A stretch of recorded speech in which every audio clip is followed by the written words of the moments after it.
Welcome guys. Today we move to adjective clause जो complex sentence बनाते हैं principal clause के साथ मिलकर।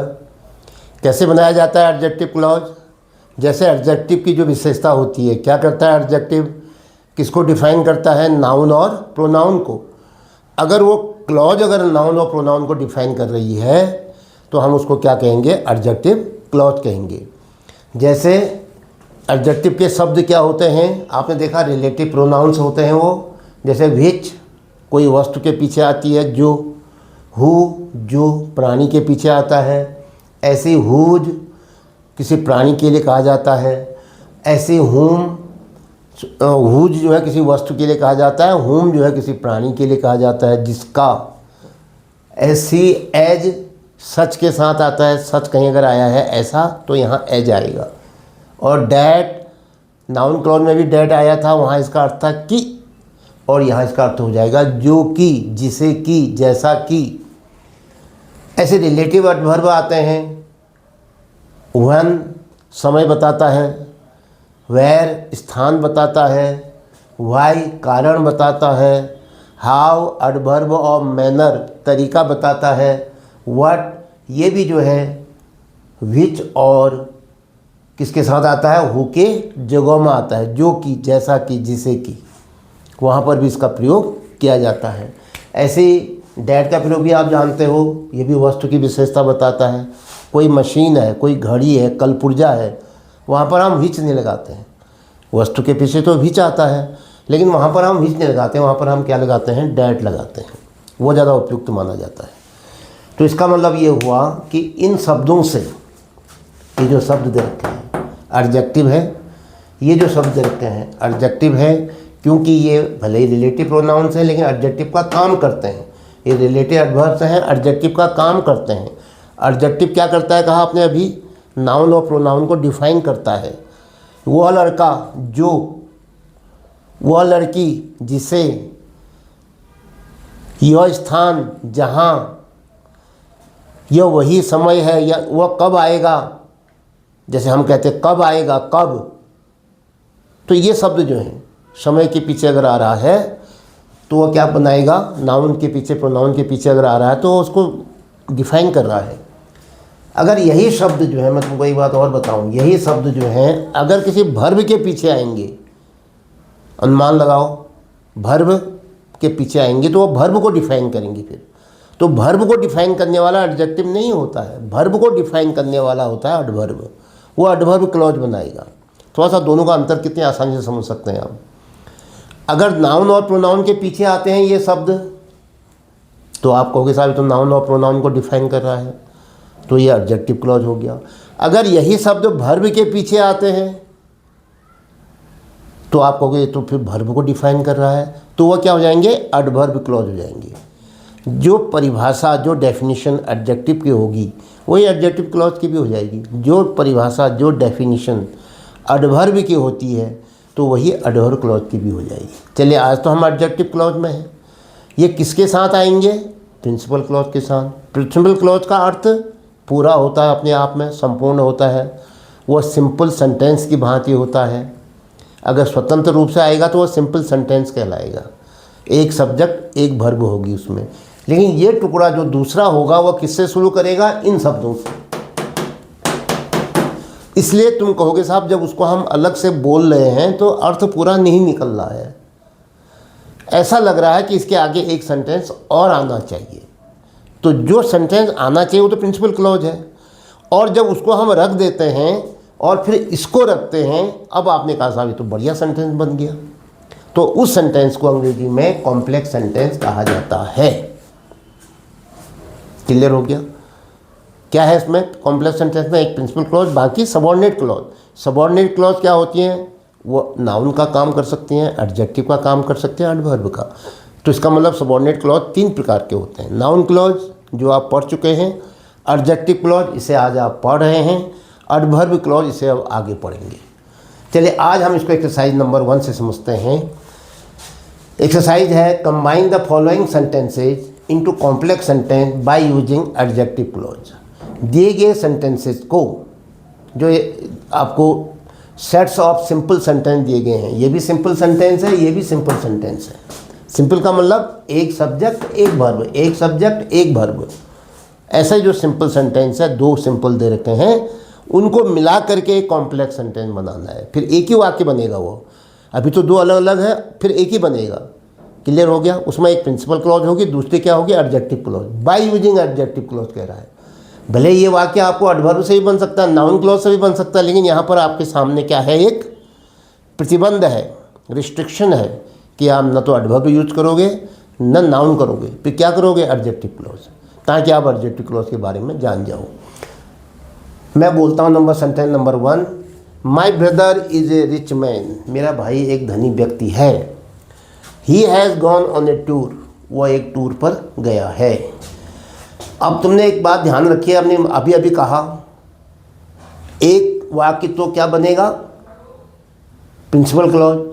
दूसरा वाक्य क्या बनेगा? आश्रित, डिपेंडेंट, निर्भर करेगा वो। तो वो क्या होगा? किससे शुरू होगा वो? Which, who, whose, whom, as, that, one, where, why, how, what, इनसे शुरू होगा। लेकिन किसके पीछे आएगा? किसको डिफाइन करेगा? किसको मॉडिफाई करेगा? नाउन या प्रोनाउन को। तो ध्यान रखना, अगर वो शब्द या वो क्लॉज, वो टुकड़ा जितना भी है इकट्ठा आएगा वो, तो उसका टुकड़ा दूसरा वाक्य जो कहोगे आप, जो इससे शुरू होगा, अब नाउन और प्रोनाउन के पीछे आएगा, तभी वो एडजेक्टिव क्लॉज कहलाएगा। अन्यथा या तो गलत हो जाएगा, या फिर वो किसी और के पीछे आ रहा है तो वो नाउन या एडवर्ब क्लॉज बना देगा। तो ध्यान दीजिए। माई brother is a rich man, he has gone on a tour. मेरा भाई एक धनी आदमी है, प्रिंसिपल क्लॉज इसको बना लेते हैं। He has gone on a tour. अब ही तो दोबारा आएगा नहीं, फिर क्या आएगा उसकी जगह में? जो, जिसे, जिसका, जो कि, जैसा कि, जब कि, ये आएंगे। तो क्या होगा? जो टूर में गया है। हु, जो का मतलब हु, ही नहीं आएगा, इसकी जगह में क्या आएगा? Who has gone on a tour. लेकिन हु शब्द किसके पीछे आएगा? ये मैं कह रहा था आपसे। अब हु शब्द आएगा नाउन या प्रोनाउन के पीछे। तो अच्छा ये है, इसमें तो दोनों है वैसे। रिच मैन, ये भी मेरे भाई का ही है, मैन है, ये भी नाउन ही है। तो माई brother is a rich man who has gone on a tour, जो टूर में गया है। क्योंकि नाउन के पीछे आ रहा है तो ये भी बन सकता है। अब आपने कहा साहब इससे भी एक अच्छा और बन सकता है, क्योंकि ज़रूरी नहीं है कि ये टुकड़ा पीछे ही आए, ये बीच में भी आ सकता है। प्रिंसिपल क्लॉज के बीच में भी आ सकता है। तो फिर प्रिंसिपल क्लॉज क्या, वो प्रिंसिपल क्लॉज नहीं रहेगा? क्यों नहीं रहेगा? उसका सब्जेक्ट आगे हो जाएगी, उसका सिर आगे हो जाएगा, पूंछ पीछे कर देंगे उसकी पूंछ जो है पीछे की जा सकती है, आधा आगे आधा पीछे, और बीच में सबऑर्डिनेट क्लॉज यानी एडजेक्टिव क्लॉज। जैसे माय ब्रदर की बात हो रही है, ज़्यादा अच्छा है ना।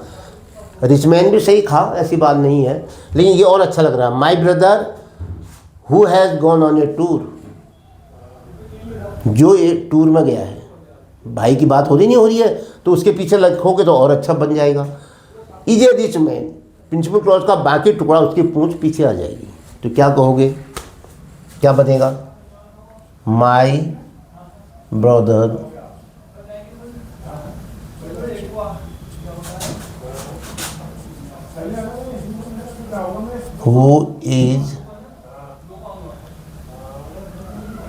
हु हैज़ गॉन है, ये सबऑर्डिनेट क्लॉज आ रही है। Who has gone on a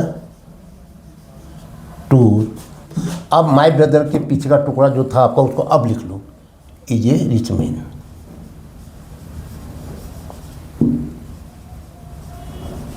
तो ये इसका क्या हो गया?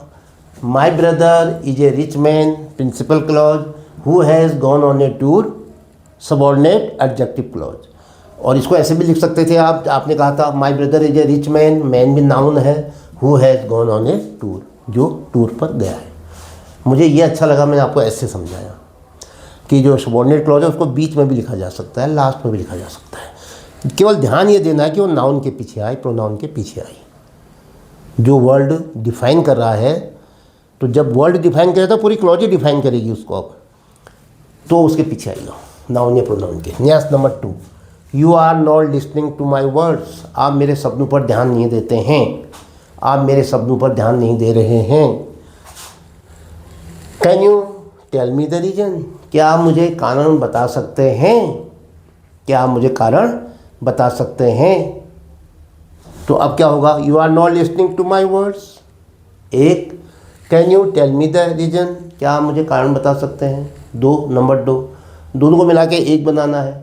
अब प्रिंसिपल क्लॉज इसको बनाते हो या इसको बना सकते हो, ये आपको ज़रा अध्ययन करना पड़ता है, बार बार बोलना पड़ता है इसको। फिर तुमने देखा यार ये ज़्यादा अच्छा लग रहा है। कौन, क्या तुम मुझे कारण बता सकते हो, क्या तुम मुझे कारण बता सकते हो कि, समझ रहे हो, कि तुम मेरे शब्दों पर ध्यान क्यों नहीं दे रहे हो, कि क्यों नहीं, कि क्यों, बन गया नहीं बन गया। लेकिन अब ये क्यों शब्द जो है, वाई शब्द जो है, ये एडवर्ब रिलेटिव है, रिलेटिव एडवर्ब से है, जो क्या बनाते हैं, एडवर्ब क्लॉज भी बनाते हैं। लेकिन कब बनाते हैं एडवर्ब क्लॉज, जब वो वर्ब को डिफाइन करते हैं। अगर नाउन को डिफाइन कर दिया तो क्या बना देंगे, एडजेक्टिव क्लॉज। कोशिश करते हैं कि नाउन मिल जाए। चलो इसी को ले लो, can you tell me the reason. बोलो, थोड़ा ध्यान दो, केवल 1-2 सेंटेंस समझ जाओगे तो कंसेप्ट क्लियर हो जाएंगे। कैन यू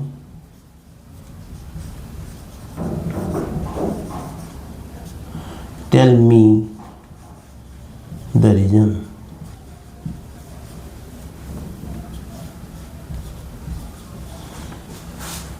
क्यों तुम मेरी बात पर ध्यान नहीं दे रहे हो। तो क्यों की अंग्रेजी क्या होती है, कारण बता रहा है। वो कारण क्या बताता है, वाई, ये वाई। और ये वाक्य जो है, ये तो प्रश्नवाचक हो सकता है, हो ही गया है, ये हमने लिख ही दिया प्रश्न, ये इंटरोगेटिव ही है, इसको आप इंटरोगेटिव नहीं रखोगे। तो नहीं रखने का मतलब क्या, सेंटेंस असर्टिव बनेगा तो एसवीओ ऑर्डर में आएगा। पैटर्न क्या होगा, पहले सब्जेक्ट, वाई यू, यही इसी को लिख रहा हूँ मैं, ये you are not listening to my words, why you are not listening to my words. लो, अरे अंत में क्वेश्चन मार्क आएगा, क्यों आएगा, क्योंकि प्रिंसिपल क्लॉज क्या है, इंटरोगेटिव बता रखे आपने, कैन पहले ले रखा है, तो इसलिए यहाँ पर आपको मार्क और इंटरोगेशन, ये नहीं आ सकता है इंटरोगेटिव में।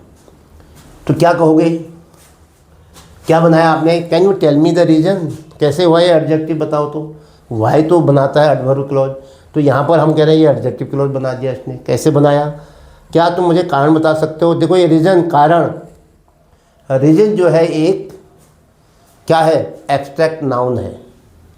रीज़न जो है एक एब्स्ट्रैक्ट नाउन है, भाववाचक संज्ञा है। इसके पीछे क्या है, वाई। तो ये वाई शब्द किसको मॉडिफाई कर रहा है, किसको डिफाइन कर रहा है, इसको, रीज़न को।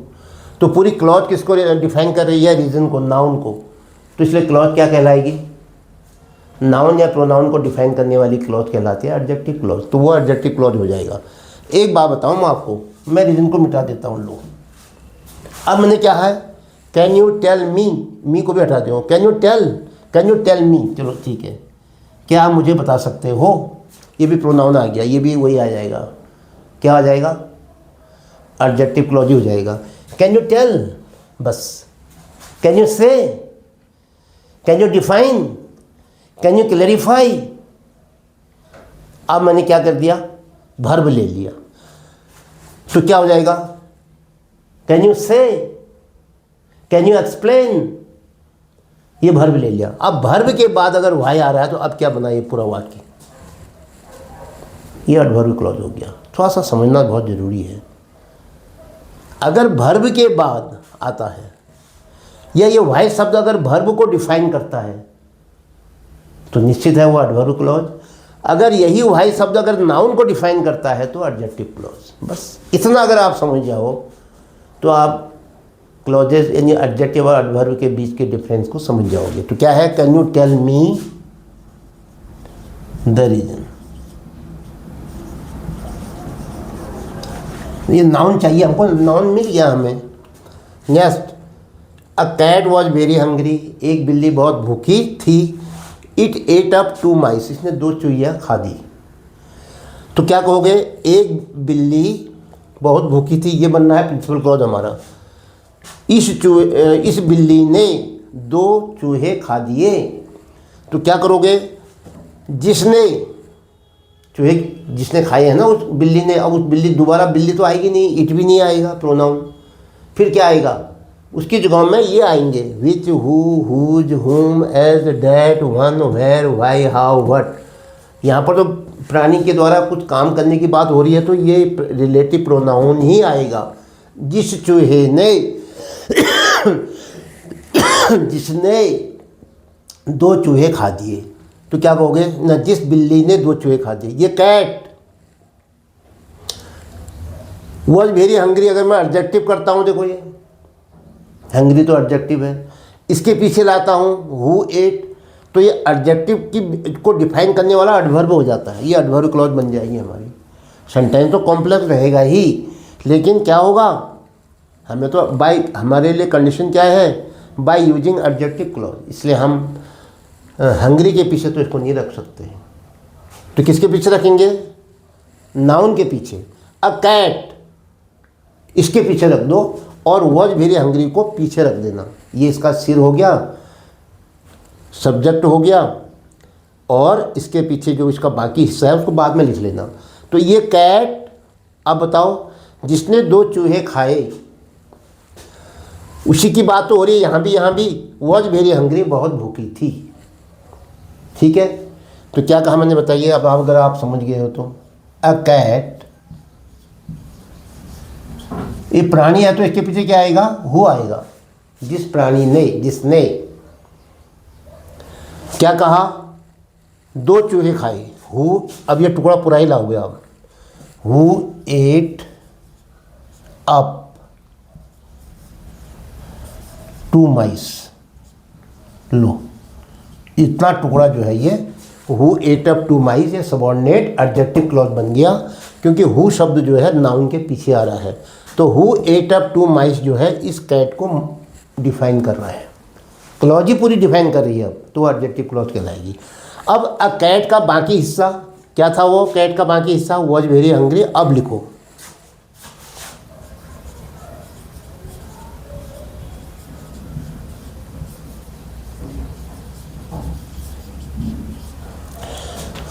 Was very hungry.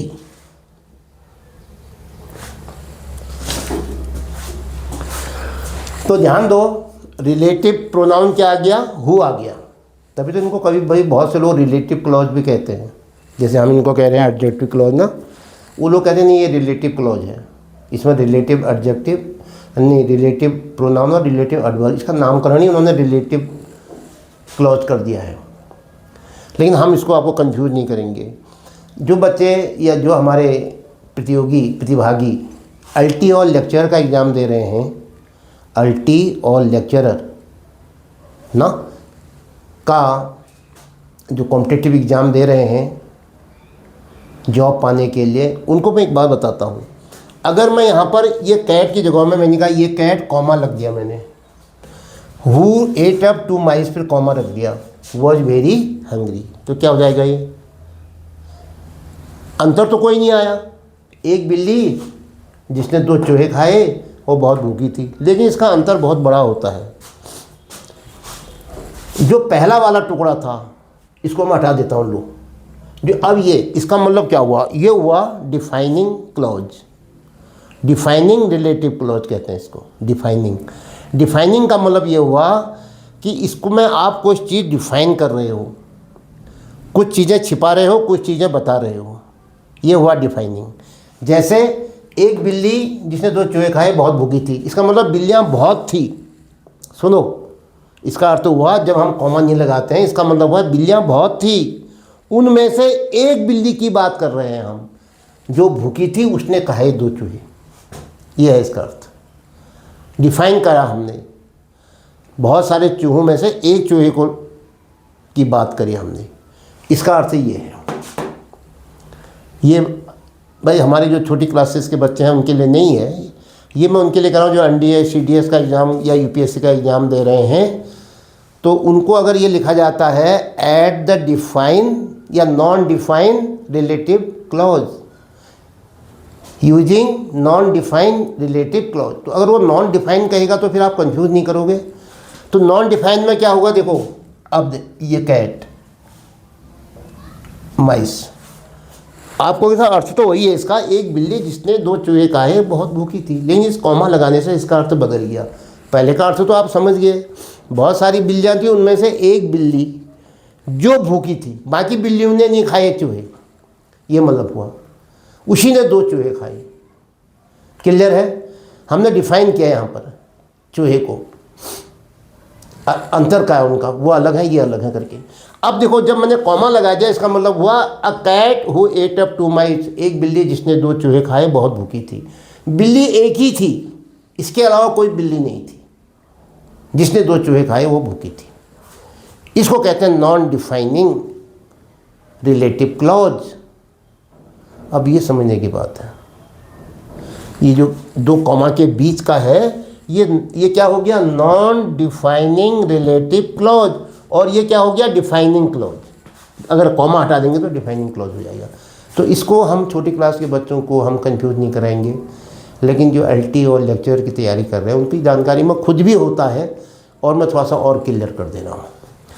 तो मैं इसमें अभी कॉमा लगा भी सकता हूँ, अगर ऐसे लगा के छोड़ देता हूँ तो कोई बुरा नहीं है, कोई अर्थ नहीं हुआ।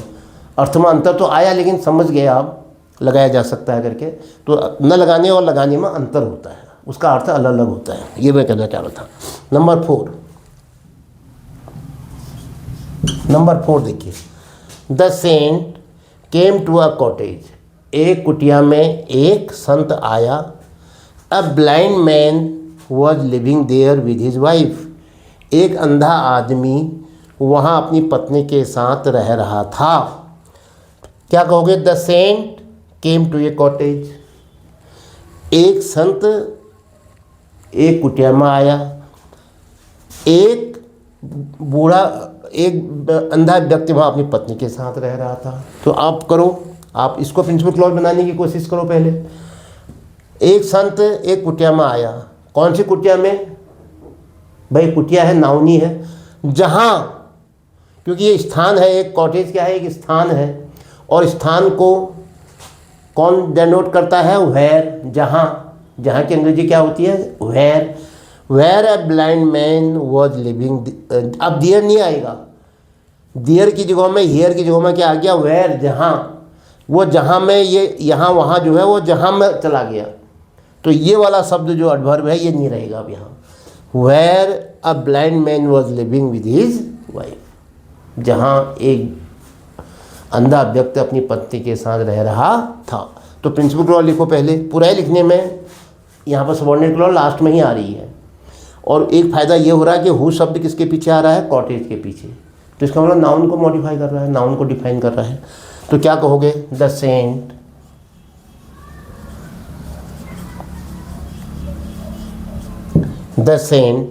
केम to a cottage.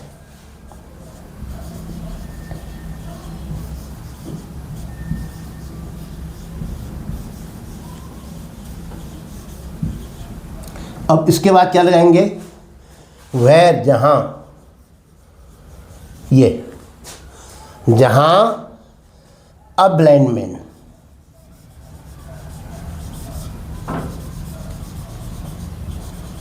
Was living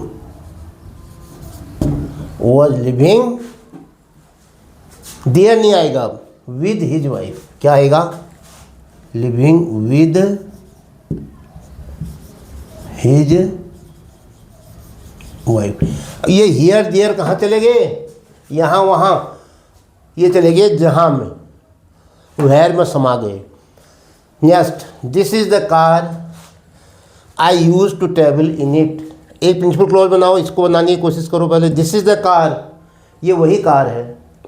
I use to travel in it, use to का मतलब होता है जब हम, जो काम पहले होता था अब नहीं होता है, या जो होता रहता है ऐसे। I use to travel in it, इसमें मैं कभी क्या करता था, यात्रा किया करता था।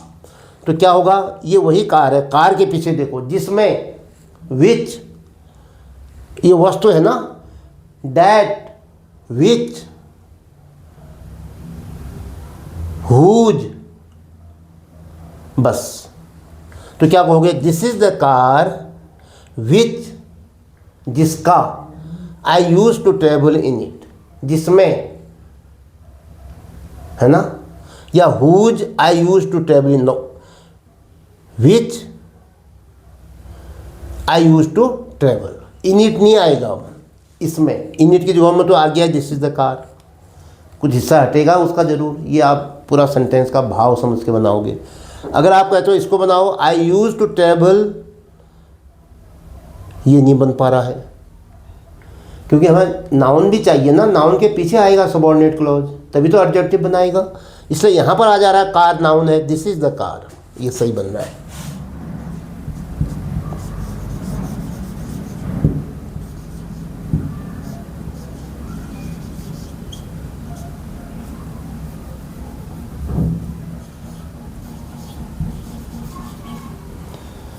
जिसका प्रयोग मैं क्या करता था, विच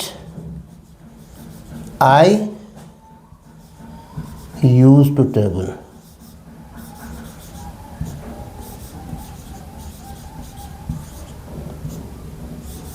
विच आई यूज टू ट्रेवल, जिसमें मैं क्या करता था, यात्रा क्या करता था।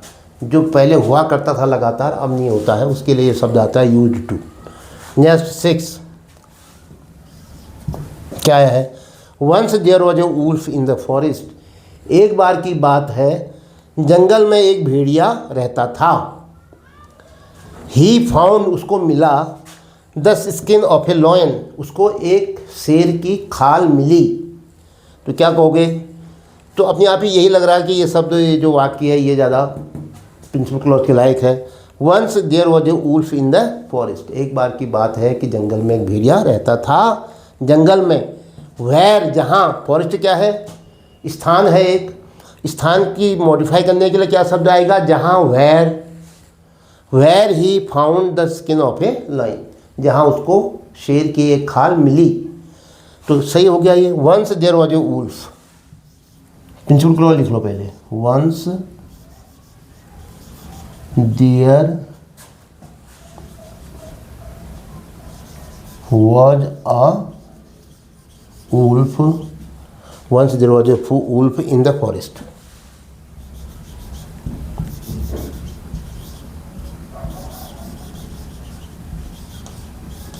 Once there was a wolf in the forest, और फॉरेस्ट स्थान है, इसके पीछे वेयर लगाओ, स्थान को डिफाइन करने के लिए वेयर आ गया नाउन के पीछे। He found,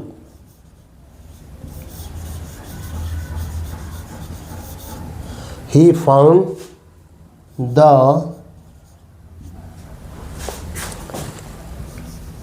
skin